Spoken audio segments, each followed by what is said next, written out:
আসসালামু আলাইকুম গাইজ, আমি আয়ুষ। আপনারা দেখছেন আমার আয়ুষ্মান মম কিচেন। আজকে আমার মা বানাতে চলেছে আতারি পাতারি শাক। আতারি পাতারি শাক আমি ভাজা করব। তার জন্য নিয়ে নিয়েছি মাছের তেল, খোলা, দুটো কাঁচা লঙ্কা কুচি আর রসুন কুচি আর পেঁয়াজ কুচি, শাক এবং একটা আলু এর মধ্যে কুচিয়ে নিয়েছি।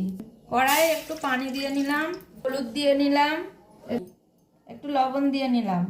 শাকগুলো এর মধ্যে দিয়ে দিলাম সেদ্ধ করার জন্য, ছোলাগুলো এর মধ্যে দিয়ে দিলাম, একসঙ্গে মিশিয়ে দিলাম।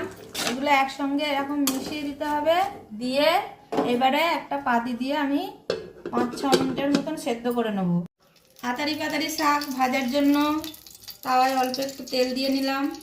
তেল গরম হয়ে গেছে, এবারে আমি পেঁয়াজ কুচি দিয়ে দেবো, দুটো লঙ্কা কুচি দিয়ে দেবো, রসুন কুচি দিয়ে দেবো আর এই মাছের তেলটা দিয়ে দেবো। দিয়ে একসঙ্গে ভেজে নেবো।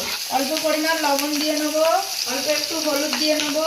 যেহেতু এতে কাঁচা লঙ্কা দিচ্ছি তাই আর শুকনো লঙ্কা দিচ্ছি না, শুকনো লঙ্কাও দিচ্ছি না।